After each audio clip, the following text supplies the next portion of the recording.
اسلام آباد سے شریک گفتگو ہیں ڈاکٹر قمر عظیمہ اور نسیم الطاف صاحب۔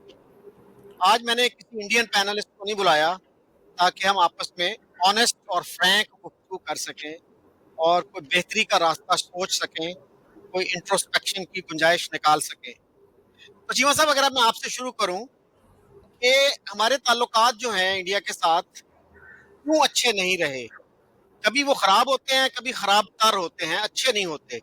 جناح صاحب نے کہا تھا کہ پاکستان اور انڈیا کے تعلقات ایسے ہوں گے جیسے کینیڈا اور امریکہ کے ہیں، اور آپ کو پتا ان کا تو فون کا کوڈ بھی ایک ہے۔ تو ہمارے تعلقات جو ہے وہ کیوں اتنے خراب رہے، اور کیا پاکستان میں ریئلائزیشن رہی یا ہے کہ یار ان تعلقات، اچھے تعلقات کا ہمیں فائدہ ہوگا، نقصان نہیں ہوگا؟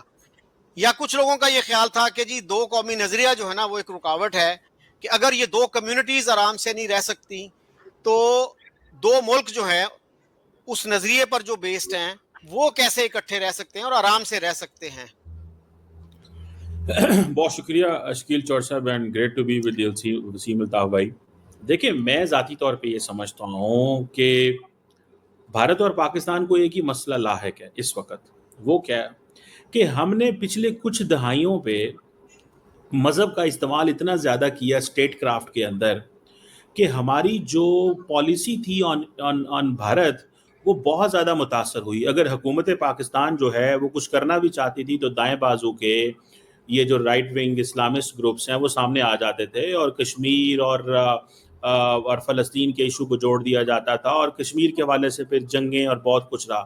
تو میرا خیال ہے کہ ہم نے بہت زیادہ جب اسٹیٹ کرافٹ کے اندر، پالیسی سرکلز کے اندر جب مذہب کا سہارا لیا اور مذہب کو اہمیت دیتے ہوئے ہم نے یہ کہا کہ ہم بھارت وہ جو ہے وہ ہندو ہیں، ہم مسلمان ہیں، تو میرا خیال ہے کہ بہت سارے جو رزلٹ ہے ہم نہیں لے سکے اور حالات خراب رہے، جس میں آپ دیکھ لیں کہ آپ ایک تو ظاہری بات ہے جنگیں ہیں، دوسرا ملٹری کو کا آ جانا، جہاد کا پروجیکٹ، وہ ایک سارا ایک ٹینیور ہے۔ مجھے لگتا ہے آج انڈیا بھی اسی پروسیس سے گزر رہا ہے۔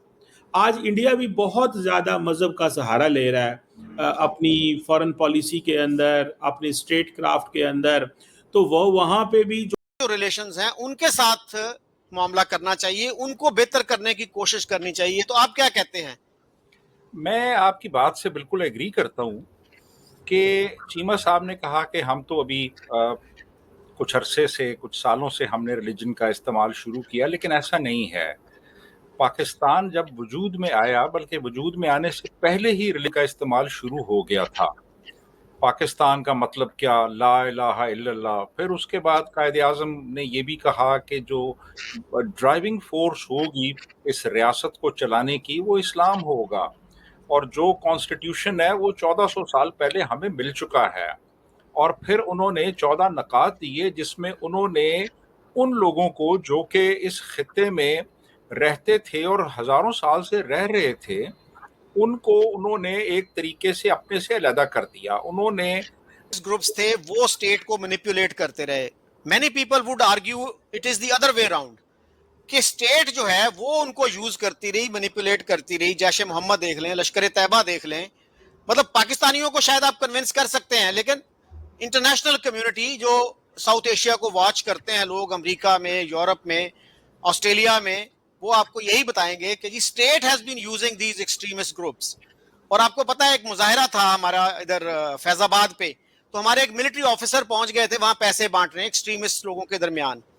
تو یہ بھی تو ہمارا ایک ٹریک ریکارڈ ہے نا سر۔ دوسرا میں آپ کی توجہ مبذول کرانا چاہتا ہوں، امبیسڈر عبد الستار جو تھے، وہ فارن سیکرٹری بھی رہے، فارن منسٹر بھی رہے۔ تو ان کے بارے میں جے این ڈکسٹ نے لکھا ہے اپنی کتاب میں کہ 92 میں وہ اپنا دوسرا سٹنٹ کمپلیٹ کر کے پاکستان واپس جا رہے تھے، تو انہوں نے مجھ سے ملاقات کی، فیئر ویل میٹنگ کی، تو مجھ سے کہنے لگے کہ ہم ایک دوسرے کو 20 سال سے جانتے ہیں، لیکن میں یہ سمجھتا ہوں کہ I don't think India and Pakistan can be friends perhaps for another 2 generations۔ تو یہ کیا وجہ تھی؟ عبد الستار صاحب کیسے اس نتیجے پہ پہنچے کہ جی ہم دوست ہو نہیں سکتے؟ اور دوسرا سر فرق جو ہے، آپ بھی قائد اعظم یونیورسٹی میں پڑھتے رہے ہیں، کہ سر جے این یو میں دیکھیے there is hardly any ambassador who has not visited and spoken there. कायदे आज़म यूनिवर्सिटी में इंडियन एम्बेसडर नहीं जा सकता, पाकिस्तानी एम्बेसी जो है दिल्ली में वो वहां पे सेमिनार करवा सकती है, डिस्कशंस करवा सकती है, लेक्चर्स करवा सकती है, लेकिन इंडियन हाई कमीशन या इंडियन एम्बेसी यहाँ पे जो है वो ये नहीं करवा सकती। आप 5 मिनट के लिए अंदर जाए ना अगर इंडियन हाई कमीशन में, तो 10 लोग आपके पीछे लगे होंगे, आपको हरास कर रहे होंगे, अच्छा जी कौन हो तुम, शनाख्ती कार्ड दिखाओ, ये दिखाओ, वो दिखाओ। और मैं सर एक दफा यही चीज चेक करने के लिए 80s की बात है ये, I went to Pakistani high commission, कोई काम नहीं था मुझे, लेकिन मुझे किसी ने नहीं पूछा वापसी पे। उसके साथ ही यूगोस्लाव एम्बेसी थी, वहां चला गया, उनका बाहर ही वो रीडिंग रूम सा बना हुआ था, रिलैक्स डेज थे वो, तो वहां चला गया। इसी तरह से एक दफा मैं दिल्ली गया तो अब्दुल वहीद हुसैनी थे एक जर्नलिस्ट, पाकिस्तानी जर्नलिस्ट, उनसे मिलने चला गया, मुझे किसी ने नहीं पूछा। जब मैं वापस आया, यहाँ पे हिंदू का कॉरेस्पॉन्डेंट था, एक दफा उसने खाने पे बुलाया, और भी लोग थे, मैं भी था, लेकिन बाहर इंटेलिजेंस वाले खड़े हुए थे। तो सर ये जो चीजें हैं, हमारा फर्क है उनसे कुछ ना कुछ, इसको मानते हैं आप? चर साहब आप बड़ी मासूमाना सी बातें करते हैं। आप क्या समझते हैं कि मैं मासूम आदमी हूं ना सर? मैं देखें चौर साहब, देखें बात सीधी सी है चौर साहब कि ये जो आपने बात की, पहला मैं उस पर आ जाऊँ थोड़ा सा कि जी हम, आपने कहा जी कि मजहबी ग्रुप स्टेट को इस्तेमाल करते रहे। देखिए हकीकत क्या थी चौर साहब, हकीकत ये है कि अफगानिस्तान के जहाद के बाद हमने एक दफ़ा सोचा कि हम इन नॉन स्टेट एक्टर्स को इस्तेमाल कर सकते हैं कश्मीर के लिए।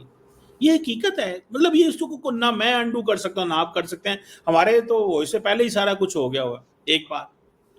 लेकिन देन मुशर्रफ ने जब ये प्रोजेक्ट क्लोज किया तो आपको पता है कि मुशर्रफ पे ही हमले हुए। मुशर्रफ को सबसे पहले किसने हमला किया था? मुशर्रफ पे इन्हीं ग्रुप्स ने हमले किए थे, बिकॉज जब सप्लाई लाइन बंद की, चीजें बंद की, तो वो समझते हैं कि हमें क्यों हमें जो है वो आपने क्यों रोक रहे हो। खैर वो एक और हिस्ट्री है। दूसरा जो आप नहीं किया, और अभी आप देखिए कि हमारे डिप्टी प्राइम मिनिस्टर साहब कितना क्रेडिट ले रहे थे कि रेजिस्टेंस फ्रंट का नाम आ रहा था यूएन की स्टेटमेंट में, हमने वो बड़ी कोशिश करके निकलवाया, हम डट गए, हमने कहा कि नहीं ये नहीं, भाई क्या जरूरत है आपको उसको बचाने की, what sympathies do you have for it. और दूसरा सर आपने कहा कि हम अपने खून से गलतियां धो रहे हैं, तो सर क्या ये मुनासिब ना होगा कि हमारी पार्लियामेंट जो है वो एक कमेटी बना दे, वो इन चीजों को इन्वेस्टिगेट करे, भले सजा ना दें किसी को, डिटरमिन तो करे कि गलतियां किसकी थी, किस लेवल की थी, किसने क्या गलती की, ताकि हमारी आने वाली नस्लें कुछ सीख सकें उनसे। अब हम लेपा पोती अगर करते रहे, हाँ जी बस गलती हुई, भाई स्पेसिफिक बात करें, किसने क्या गलती की, क्यों की, उसमें सिविलियन लीडरशिप का कितना रोल था, उसमें मिलिट्री लीडरशिप का कितना रोल था, ये सारी चीजें जो है ना ये क्लियर होनी चाहिए। और सर जो मैंने बात की कि वहां पे इतना सख्ती नहीं होती थी इंटेलिजेंस वालों की, यानी जब अच्छे वक्त थे उसमें भी पाकिस्तान में सख्ती होती थी। अब ठीक है उन्होंने भी हो सकता है कर दी हो, लेकिन दूसरा आपने कहा कि 11 साल से मोदी साहब पाकिस्तान को आइसोलेट करने की कोशिश कर रहे थे। सर अगर उनकी ये कोशिश होती तो वो अपनी स्वेरिंग इन पे नवाज शरीफ को क्यों बुलाते? वो अपना कैपिटल, सुन लेना please, hear me out please. तो वो जो है अपना पॉलिटिकल कैपिटल दांव पे लगाकर अपने मुशीरों की एडवाइस को इग्नोर करके वो लाहौर आए।